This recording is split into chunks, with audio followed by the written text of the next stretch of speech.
Picture the most famous villain in wrestling history. The bleached blonde hair, the $1,000 robe trailing behind him, the slow peacock strut down the aisle, chin in the air, sneering at a crowd that pays good money to hate him. The figure-4 leg lock cinched on a screaming opponent. The promo where he tells you, to your face, that he's better than you and everyone you've ever loved. You're picturing Ric Flair. You're wrong. You're picturing a man Ric Flair spent his entire career imitating. Every single piece of that image was invented by a Camden, New Jersey police officer named Herman Gustav Rode Jr., who wrestled under the name Nature Boy Buddy Rogers. The bleached hair was his. The strut was his. The robes were his. The figure-4 leg lock was his. The boastful, arrogant, and the greatest interview style that every loudmouth heel has used for 60 years was his. Flair didn't just borrow the nickname. He took the whole blueprint, down to the finishing hold, and admitted it openly his entire life. Here are the numbers. On June 30th, 1961, Rogers drew 38,622 people to a baseball stadium in Chicago, setting attendance and gate records that would stand untouched for more than 20 years. He held the National Wrestling Alliance World title for 573 days, the longest reign any villain had ever managed. He became the first man ever crowned Worldwide Wrestling Federation champion, which means this strutting peacock is the original foundational champion of the company that today calls itself WWE. And he is one of only 4 wrestlers in history to hold both of those world championships, a list that otherwise contains Ric Flair, AJ Styles, and Cody Rhodes. He was, by common agreement among the men who saw him, the first total package the business ever produced. The look, the body, the personality, the move, the mouth. So how did a Camden cop named Herman Rode become the template for every flashy villain who ever lived? He was born Herman Gustav Rode Jr. on February 20th, 1921, in Camden, New Jersey, the son of German immigrants. There was nothing flashy about that beginning. Camden was a gritty industrial shipping town, and the Rode family was working class to the bone. His father died when Herman was still a teenager, and the boy went to work to help support his widowed mother. What he had from the start was a body. While most kids his age were scraping by, young Herman was wrestling at the local YMCA, where he won the heavyweight championship of the Camden League. He had the kind of natural physique that you cannot build in a gym and cannot fake broad and powerful and symmetrical. The body of a man who looked carved rather than grown. And he had something rarer than muscle. He had presence. When he walked into a room, people looked. At 17, hungry for a way to use what he had, he ran off and joined a traveling circus, wrestling all comers in the exhibition tents, learning the difference between a real fight and a performance that a paying crowd would actually pay to see. That distinction would become his entire genius. When World War II came, he served in the Navy. When he came home, he took the most ordinary job imaginable. He became a police officer in Camden, married a local woman that lived a few blocks from where he grew up, walking a beat. Read that again. The man who would become the most flamboyant performer in his sport, the inventor of arrogance as an art form, started adult life as a uniformed cop directing traffic in a blue-collar New Jersey city. But the YMCA mats had never left him, and neither had the circus tents. He trained under an old professional named Fred Grobmere, and somewhere in that quiet, unglamorous beginning, a man with the body of a god and the instincts of a showman started to understand that the police uniform was the costume, and the wrestling ring was where the real self was waiting to come out. He broke into the business at the very end of the 1930s, wrestling under his own name and under the bland ring name Dutch Rogers. For years, he was a journeyman, a good body with natural charisma and not much else, taking his lumps in small halls across New Jersey, New York, and Philadelphia, working for crooked booking agents in a business where the backstage knife fighting was more dangerous than anything in the ring. He was a hit almost from the start, but he was nobody yet. He was raw clay. His first signal that he was something special came when he beat the legendary Ed Strangler Lewis, one of the most respected names in the entire history of the sport. Beating a man like that, even in a worked match, meant the powers running wrestling saw something in him worth protecting. Then came Texas, around 1944, and the transformation began. He took a catchier name, borrowing it from a movie star of the day, and became Buddy Rogers. He bleached his hair platinum. He worked on a deep, permanent tan. He called himself the Atomic Blonde. He was learning, piece by piece, that in this business the marketing mattered as much as the wrestling, maybe more. The final crucial piece came in Columbus, Ohio. A promoter named Jack Pfeiffer looked at this bleached, strutting, arrogant peacock of a man and gave him a nickname. First it was the Natural Guy, then it sharpened into the Nature Boy, lifted from a haunting hit song of the era, the one Nat King Cole made famous, about a strange, enchanted boy. The name was perfect. It was pretty and a little eerie and completely unlike the gruff, no-nonsense brand every other wrestler was selling. And in those years, he built the move that would outlive him by generations. A leg-twisting submission hold he called the Figure 4 Grapevine, later known the world over as the Figure 4 Leglock. It looked like it folded a man's knees the wrong way. It looked like it hurt. He made the crowd believe it hurt, and then he made them believe the man trapped in it deserved every second. The clay had a shape now. The shape was a villain unlike any the business had ever sold. And the new medium about to sweep America was about to put him in every living room in the country. In the early 1950s, television arrived, and wrestling was one of the very first things it broadcast. The networks needed cheap, dramatic, easy-to-follow programming, and two men grappling under bright lights was perfect. Wrestling became a staple of the new medium, and the new medium needed a star. It found Buddy Rogers, beamed out of Chicago on the old Dumont network, and the country had never seen anything like him. Understand what wrestlers were before him. They were tough, taciturn, serious men who presented themselves as legitimate athletes. They did not brag. They did not preen. They let their records talk. Rogers tore that rulebook to pieces.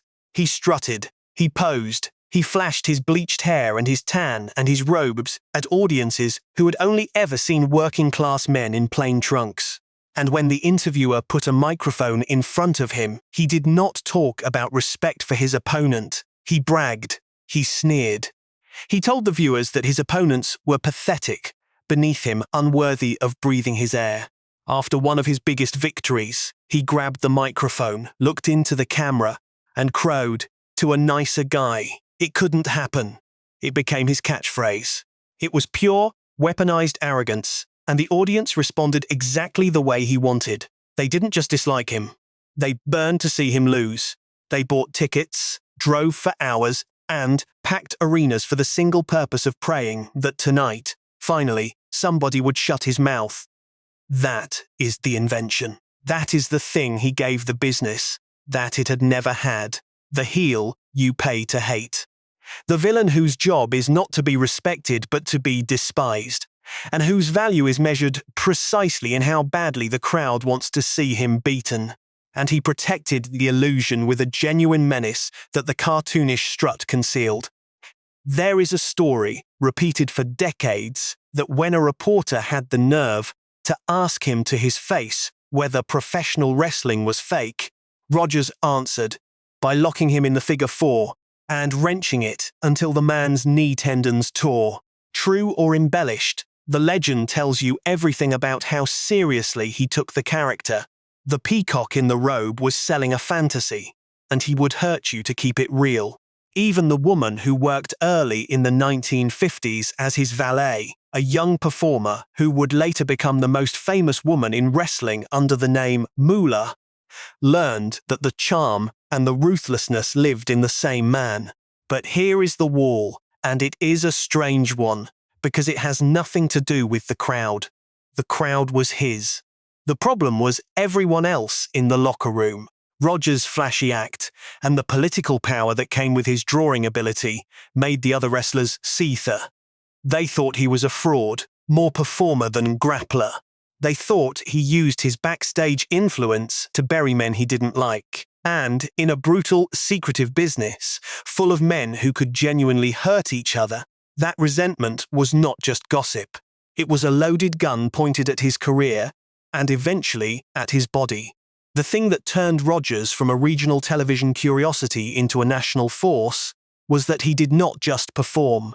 He understood the entire machine, and he seized control of it. Wrestling in that era was carved up into territories, regional fiefdoms run by promoters who guarded their turf like warlords. A star in one city might be a nobody in the next. Rogers broke that rule. He could draw money in Chicago, in St. Louis, in Montreal, in Boston, in the Northeast, anywhere they put him. He was one of the only attractions in the entire business who traveled and sold out everywhere, and that made him something more dangerous than a wrestler. It made him a power broker. When a rival promotion in the major market of St. Louis pitted him against the respected champion Lou Thesz as a counter-attraction, Rogers drew so well that he forced the warring promotions to merge, and he came out of it controlling a piece of the Midwest as a booker. He regularly sold out Chicago's 11,000-seat arena. He learned the business side cold: who drew money, who didn't, how to build heat, how to send a crowd home desperate to buy a ticket for next week. He had one of the longest sustained runs as a top draw of anyone in the sport's history, roughly 15 years at or near the top. But it also revealed the side of him that his enemies hated. Lou Thesz, who would become his great rival, said Rogers lived by a private motto, a chilling little piece of philosophy: screw your friends and be nice to your enemies, so your enemies become your friends, and then you can screw them too. Whether or not Thesz remembered it word for word, it captured how the locker room saw him: a brilliant performer, a superb showman, and a manipulative schemer who would step on anyone to climb.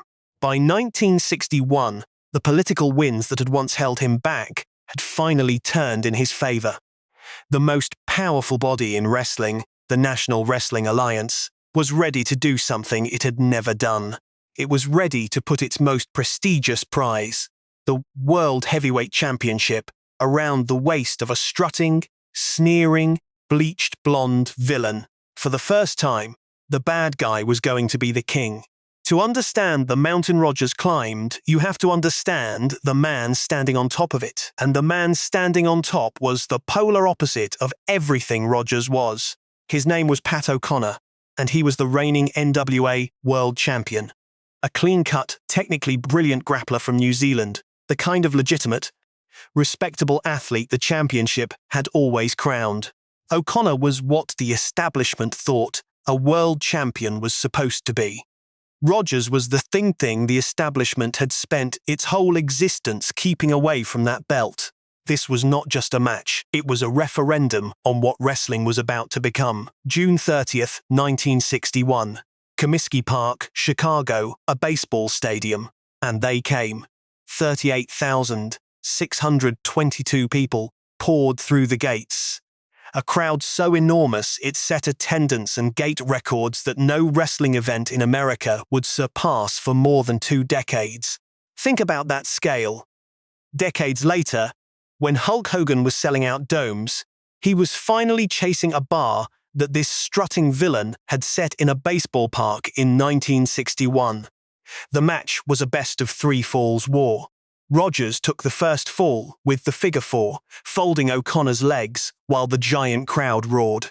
He lost the second, and in the deciding fall, he beat the establishment's golden boy and strutted away with the most prestigious title in wrestling wrapped around him.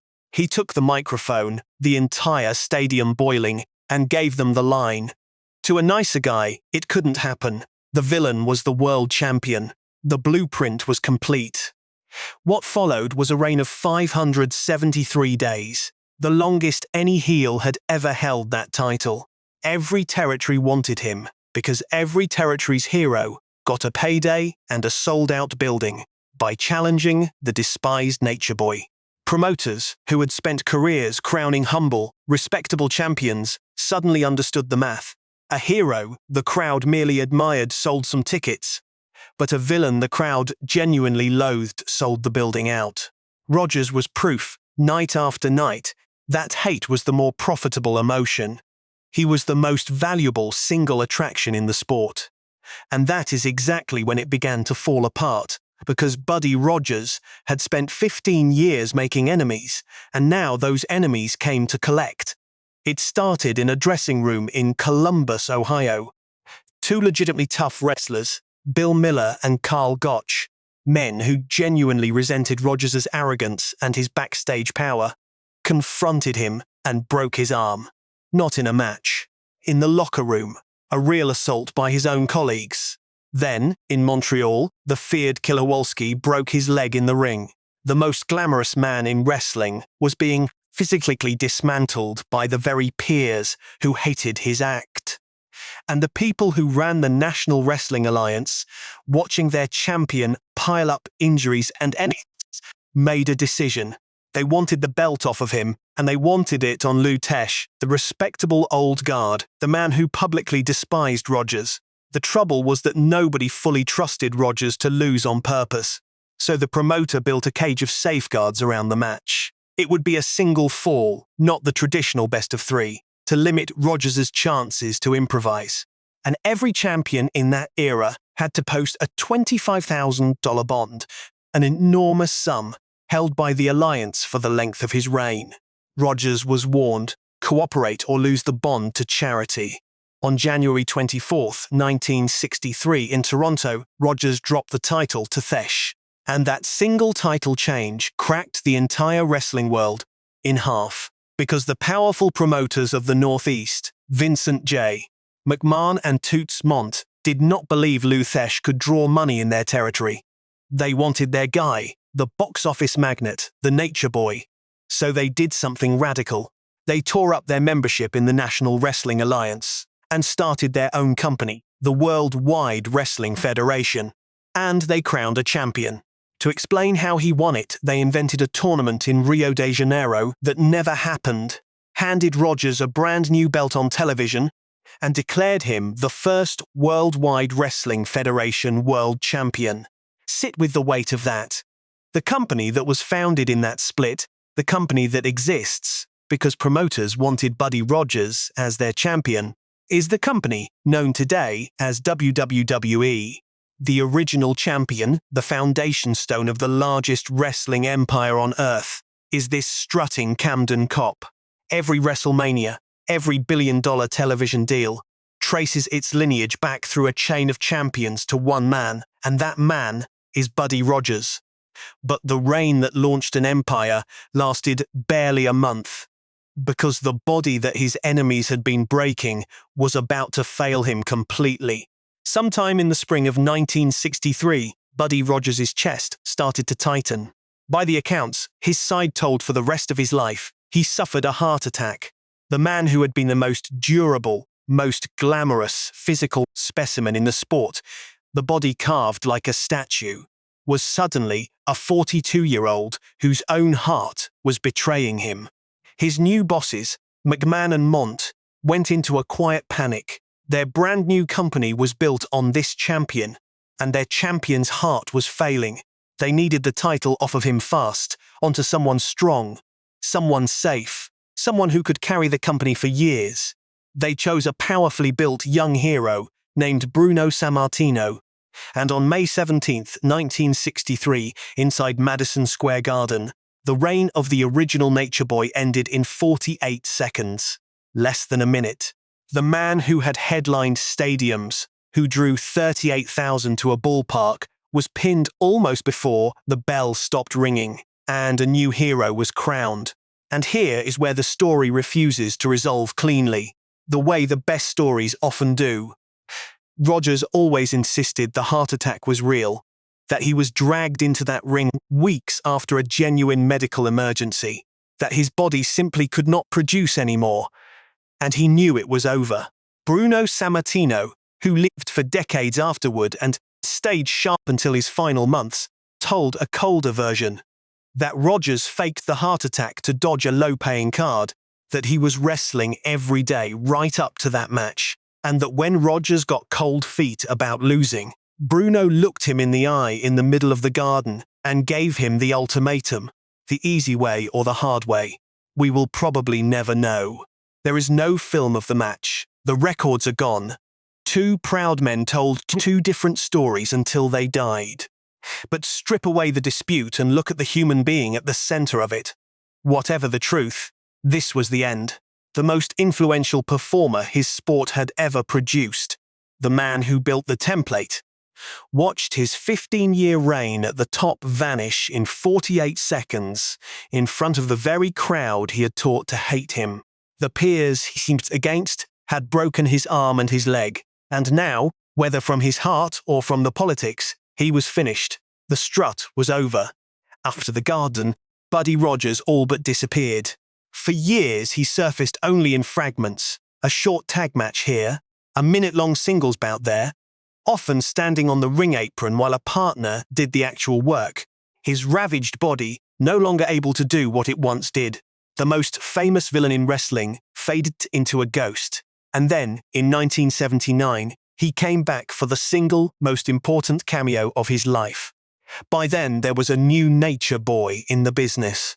A young, brash, bleached blonde grappler named Ric Flair had risen in the Mid-Atlantic territory, and he had built his entire identity on Buddy Rogers. The robes were Rogers's, the strut was Rogers's, the bleached hair, the arrogant promos, the figure-4 leg lock, all of it lovingly stolen from the original. Flair worshipped him. So, they put the two nature boys in a ring together. The Battle of the Nature Boys. The master against the student, the original against the heir. And in Greensboro, North Carolina, the young pretender locked the old king in the very hold the old king had invented and made him submit. Rogers passed the torch with his own finisher. That moment crystallized into the single most famous philosophy in modern wrestling, the line Flair would repeat for the rest of his legendary career. To be the man, you have to beat the man. Flair became the man by beating the man who made the role exist.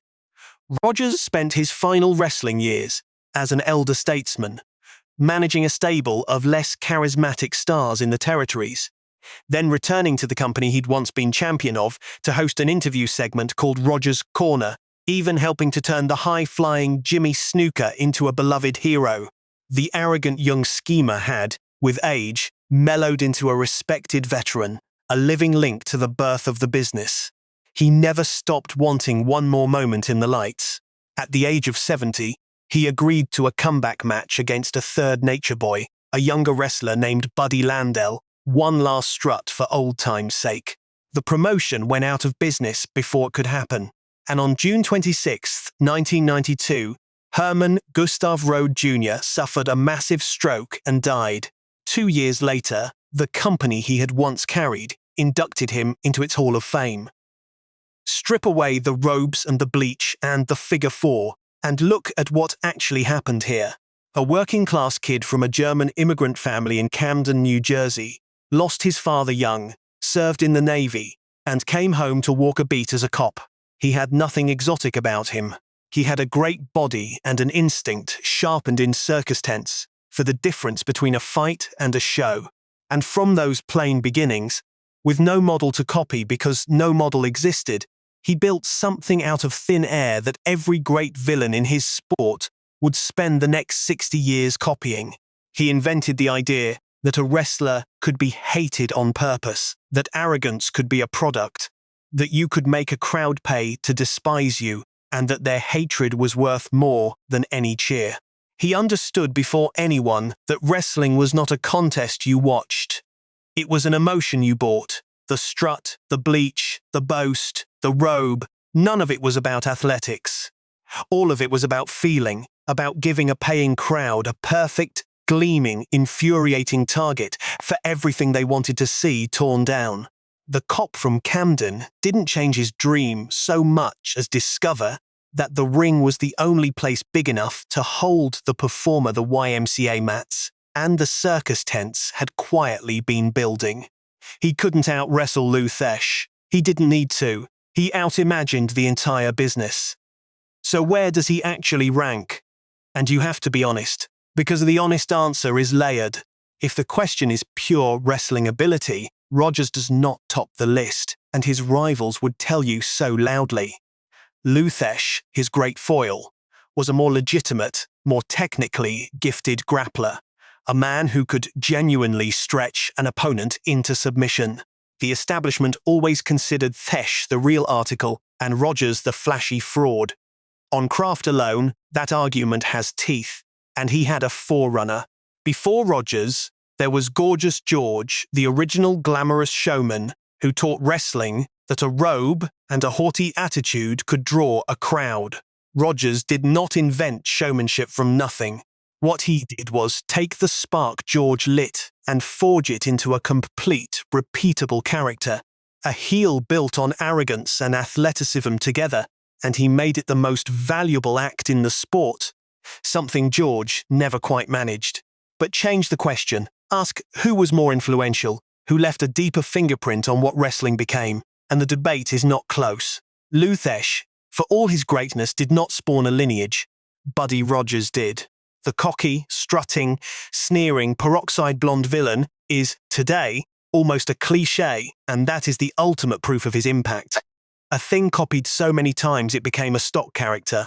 Ric Flair built one of the most celebrated careers in history on his template and never pretended otherwise. Buddy Landel took the name. The figure-4 leglock is still being applied in arenas around the world. He is one of only 4 men ever to hold both of wrestling's foundational world titles. He is the first champion of WWE itself. And you have to be honest about the shadows too. The peers who broke his arm in a dressing room did not do it for no reason. By many accounts, he was a genuine backstage operator who hurt careers and lived by that cold little motto about screwing his friends. The heart attack that ended his reign is disputed to this day, with the other man in the ring calling it a convenient lie. Rogers was not a saint. He was, fittingly, a lot like the villains he invented. Brilliant, magnetic, vain, and not entirely to be trusted. So how good was he actually? As a pure wrestler, very good, never the best, and openly resented for being overrated by the men he beat. As a draw, one of the greatest of his entire century, a man who set records that stood for 20 years. And as an inventor, as the source code, he is essentially without equal. The honest verdict is the one that fits a man whose entire art was illusion. Buddy Rogers was not the greatest wrestler who ever lived. He was something rarer. He was the first. Everyone flashy who came after him is, whether they know it or not, wearing his robe. The strut, the bleach, the boast, the robe, the figure-4. A Camden cop dreamed them up out of nothing, sold them to a country through a brand new television screen, and then handed the whole blueprint to a young man who would take it further than the master ever could. That young man bleached his hair, learned the strut, stole the hold, and submitted his own idol in the middle of the ring to earn the name. Next time, we tell his story. How Ric Flair took a dead man's gimmick and became, for 16 world titles and 40 years, the man you had to beat to be the man.